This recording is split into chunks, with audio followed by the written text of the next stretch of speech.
नमस्कार दोस्तों, मेरे YouTube चैनल में आप सभी का स्वागत है।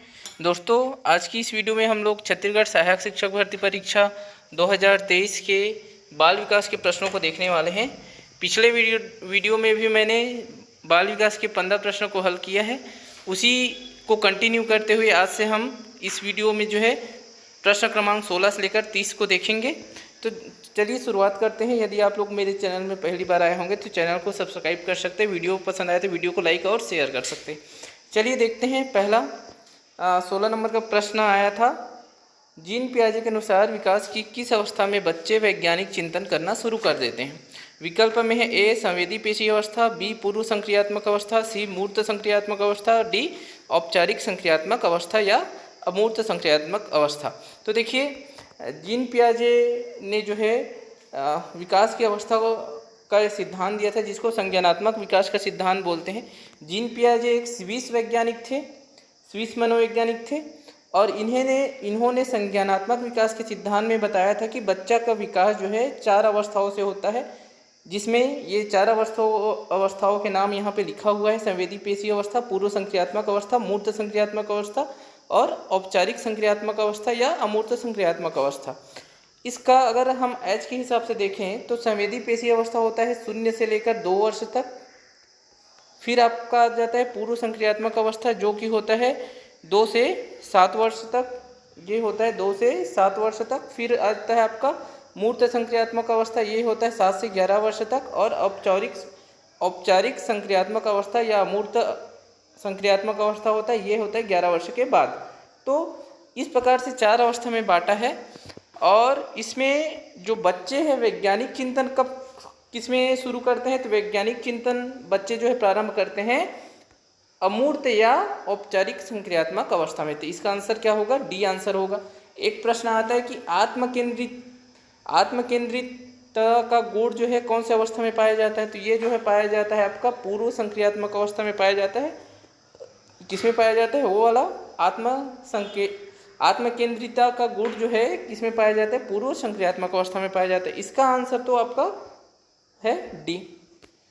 अब देखिए, एक प्रश्न ऐसा भी आता है कि मूर्त वस्तुओं को देखकर तर्क करना प्रारंभ कर देता है। तो मूर्त वस्तुओं को देखकर तर्क प्रारंभ करना कब प्रारंभ कर देता है, तो वो कौन से अवस्था में होता है? वो होता है मूर्त संक्रियात्मक अवस्था में। चलिए हम लोग देखेंगे नेक्स्ट प्रश्न को। विचार मंथन विधि के प्रयोग से शिक्षक बच्चों में निम्नलिखित में से किसका विकास करता है? ठीक है, देखिए, विचार मंथन विधि, जिसको अंग्रेजी में ब्रेन स्टॉर्मिंग बोलते हैं, ये लिखा हुआ है। By using the brainstorming method the childrens develops which of the following in the children. देखिए, विचार मंथन विधि के प्रयोग से शिक्षक बच्चों में निम्नलिखित में से किसका विकास करता है? ए बुद्धि, बी अनुभूति, सी रचनात्मकता, डी स्मृति। तो देखिए, ब्रेन स्टॉर्मिंग मेथड के माध्यम से जो है बच्चे में किसका विकास होता है, तो ये होता है सृजनात्मकता का। किसका विकास होता है? सृजनात्मकता का। करेक्ट आंसर है आपका सी। नेक्स्ट देखते हैं।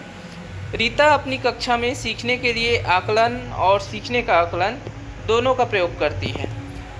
विकल्प में है हमारे पास ए बच्चों की प्रगति और उपलब्धि स्तर को जानने के लिए, बी बच्चे का उपलब्धि स्तर जानने के लिए, सी बच्चे की प्रगति जानने के लिए, डी एक निश्चित अवधि के बाद बच्चों के प्रदर्शन का आकलन करने के लिए। तो देखिए, रीता जो है, सबसे पहले हमको इसमें समझना पड़ेगा कि सीखने के लिए आकलन क्या है और सीखने का आकलन क्या है। सीखने के लिए आकलन होता है जो कक्षा के दौरान ही जब बच्चे को आप कुछ सिखाते रहें तो उसी दौरान जो है बच्चे का आकलन करते चले कि बच्चा कितना सीख पा रहा है। अगर बच्चे सीख नहीं पा रहा है तो जो आपका सिखाने का तरीका है उसमें हम संशोधन कर देते हैं और फिर बच्चे को सिखाने का प्रयास करते हैं। मतलब जो आकलन है, सिखाने का काम और आकलन का काम दोनों साथ साथ चलते रहता है। तो ये होता है हमारा सीखने के लिए आकलन। सीखने का आकलन क्या होता है? जैसे हम एक निश्चित समय के बाद जैसे टेस्ट लेते हैं या फिर परीक्षा लेते हैं, वार्षिक परीक्षा लेते हैं, मासिक परीक्षा लेते हैं, तो एक निश्चित समय के बाद जो लिया जाता है वो होता है हमारा सीखने का आकलन। तो यहाँ पे दोनों कार्य कर रहे हैं। जो रीता है वो कक्षा में सीखने के लिए आकलन भी कर रही है और सीखने का आकलन भी कर रहा है। तो ये किसके लिए कर रहे हैं? तो ये जो है आपका देखिए विकल्प में है बच्चों की प्रगति और उपलब्धि स्तर को जानने के लिए। करेक्ट आंसर इसका क्या है कि बच्चों की प्रगति और उपलब्धि स्तर को जानने के लिए। अगर केवल ये दिया रहता प्रश्न में कि सीखने का आकलन, ठीक है। तो सीखने का आकलन क्या हो जाता, फिर ये देखिए उपलब्धि स्तर, इसमें कई विकल्प आपके सही हो सकते थे, ठीक है। लेकिन इसमें दोनों प्रकार का आकलन हो रहा है, तो बच्चे की प्रगति को भी जानना है और उपलब्धि स्तर को भी जानना है, तो करेक्ट आंसर यहाँ पे ए होगा। नेक्स्ट देखते हैं, पूर्व अनुभव के आधार पर संवेदना को अर्थ प्रदान करना कहलाता है। पूर्व अनुभव के आधार पर संवेदना को अर्थ प्रदान करना कहलाता है। ए संवेदना, बी कल्पना, सी प्रेरणा और डी प्रत्यक्ष ज्ञान। तो देखिए पूर्व जो पास्ट एक्सपीरियंस है उसके आधार पे आप जो है जो संवेदना है उसको जो है अर्थ प्रदान करते हैं। इसका मतलब क्या करते हैं, यहाँ पे करेक्ट आंसर क्या होगा, इसका डी आंसर होगा, प्रत्यक्ष ज्ञान कहलाता है। पूर्व अनुभव के आधार पर संवेदना को अर्थ प्रदान करना प्रत्यक्ष ज्ञान कहलाता है।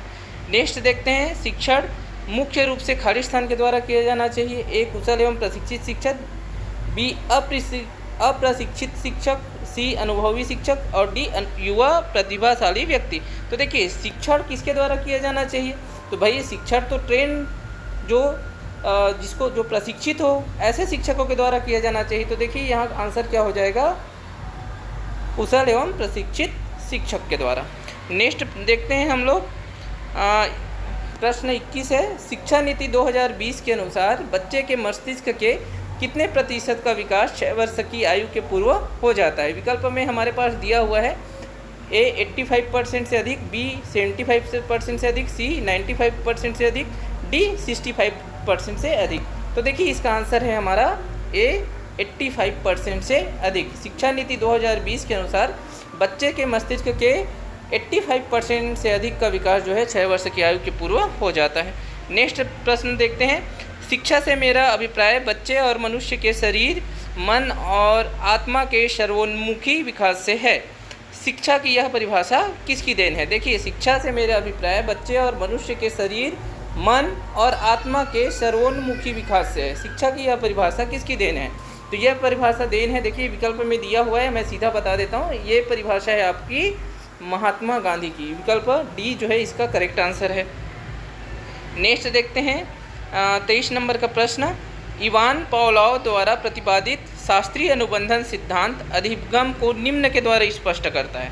देखिए इवान पावलोव द्वारा कौन सा सिद्धांत प्रतिपादित किया है, इसी से हमको दो प्रश्न पता चल गया कि शास्त्रीय अनुबंधन का सिद्धांत किसने दिया है। तो आप याद रखिएगा कि इवान पावलोव द्वारा शास्त्रीय अनुबंधन का सिद्धांत दिया है, जिसको क्लासिकल कंडीशनिंग थ्योरी भी बोलते हैं अंग्रेजी में, ठीक है। अब इसमें जो अधिगम है वो किसके द्वारा स्पष्ट होता है, तो यहाँ पे विकल्प है, ए पुनर्बलन, बी साहचर्य, सी अनुकरण और डी अंतर्दृष्टि। तो इसका आंसर है हमारा बी साहचर्य के द्वारा, एसोसिएशन के द्वारा। मतलब एक वस्तु को जो है आप दूसरे से रिलेट करते हैं, एसोसिएट करते हैं। जैसे कि इसमें उदाहरण क्या था कि एक कुत्ते को जो है भोजन देने के पहले घंटी बजाया जाता था, घंटी बजाने के बाद जो है उसको भोजन दिया जाता था। इस प्रक्रिया को जब कई बार दोहराएं और फिर बाद में देखें कि बच्चे को घंटी बजाया जाता है, जैसे ही घंटी बजाया जाता है तो अगर कुत्ते को भोजन भी नहीं देंगे तो कुत्ता क्या सोचता है कि मेरे को भोजन मिलने वाला है कर सोचता है और उसका जो लार टपकने लगता है, ठीक है, जबकि उसको भोजन नहीं भी देते हैं। तो इसमें क्या है, दो चीज़ें जो है एक दूसरे के साथ रिलेटेड है, एसोसिएटेड है, तो इसको बोलते हैं हम साहचर्य, ठीक है। तो ये जो है अधिगम जो सिद्धांत था, शास्त्रीय अनुबंध सिद्धांत, वो किस पे आधारित था, किसके द्वारा स्पष्ट था, तो साहचर्य के द्वारा। नेक्स्ट देखते हैं, एनसीएफ 2005 विभिन्न विषयों के अलावा किन पाठ्यचर्या क्षेत्रों को भी महत्व देता है। यहाँ पे देखिए बिंदु है, पहला बिंदु है कला शिक्षा, दूसरा है स्वास्थ्य और शारीरिक शिक्षा, तीसरा बिंदु है काम और शिक्षा और चौथा बिंदु है शांति के लिए शिक्षा। विकल्प में हमारे पास दिया है, ए केवल 1 और 4, बी केवल 1 और 3, सी केवल 2, 3 और 4, डी सभी 1, 2, 3 और 4। तो देखिए यहाँ पे एनसीएफ 2005 जो है सभी विषयों को, विभिन्न विषयों के अलावा और किन पाठ्यचर्या क्षेत्र को भी महत्व देता है। तो इसका आंसर हो जाएगा डी 1, 2, 3, 4।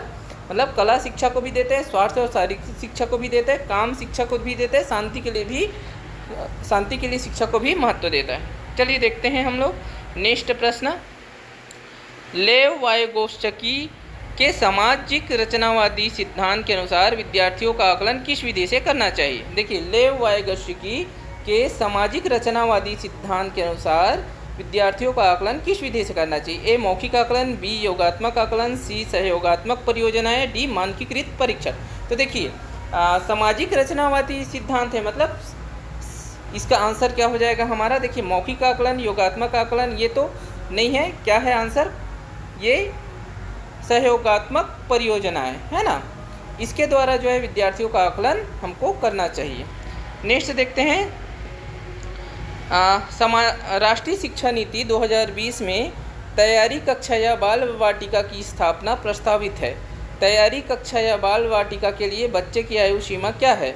देखिए क्या बोला है, एनईपी 2020 के अनुसार तैयारी कक्षा या बाल वाटिका की स्थापना प्रस्तावित है और तैयारी कक्षा या बाल वाटिका के लिए बच्चे की आयु सीमा जो है क्या है? तो देखिए ये विकल्प है, ए 4 वर्ष की आयु से पहले, बी 5 वर्ष की आयु से पहले, सी 6 वर्ष की आयु से पहले और डी 3 वर्ष की आयु से पहले। तो इसका आंसर है हमारा 5 वर्ष के पहले बी। नेक्स्ट देखते हैं 27 नंबर का प्रश्न, लॉरेंस कोहलबर्ग के अनुसार नैतिक विकास की वह अवस्था जिसमें लोग सामाजिक मानदंडों के अनुसार व्यवहार करते हैं को कहा गया है। देखिए एक प्रश्न ऐसा भी हो सकता है कि नैतिक विकास का सिद्धांत किसने दिया था? तो नैतिक विकास का सिद्धांत दिया है हमारे लॉरेंस कोहलबर्ग ने। अब देखिए इसमें जो है इस नैतिक विकास की वह अवस्था जिसमें लोग सामाजिक मानदंडों के अनुसार व्यवहार करते हैं को कहा गया है। कौन सा स्तर कहा गया है? देखिए विकल्प है, ए नैतिकता का पूर्व परंपरागत स्तर, बी नैतिकता का परंपरागत स्तर, सी नैतिकता का पश्च परंपरागत स्तर और डी नैतिकता का गैर परंपरागत स्तर। तो देखिए क्या बोला गया है प्रश्न में कि लोग सामाजिक मानदंडों के अनुसार व्यवहार करते हैं, सामाजिक जो परंपरा मानदंड है उसके अनुसार व्यवहार करते हैं। इसका मतलब अच्छा बुरा सब जो है सामाजिक मानदंड निर्धारित करता है। ठीक है, क्या सही है क्या गलत है ये जो है पहले से जो सामाजिक मानदंड या परंपरा बना हुआ है उसके हिसाब से जो है व्यवहार करता है व्यक्ति। तो ये कौन सा स्तर कहलाएगा? ये कहलाएगा नैतिकता का परंपरागत स्तर, कि वो परंपरा जैसे चला आ रहा है उसके हिसाब से सही और गलत को जो है निर्धारित करता है और उसके हिसाब से व्यवहार करता है। तो ये हमारा आंसर क्या हो जाएगा? बी आंसर हो जाएगा, नैतिकता का परंपरागत स्तर। अगला देखते हैं, कोहलबर्ग के नैतिक विकास के सिद्धांत के अनुसार एक शिक्षक को बच्चों में नैतिक मूल्यों की स्थापना के लिए क्या करना चाहिए?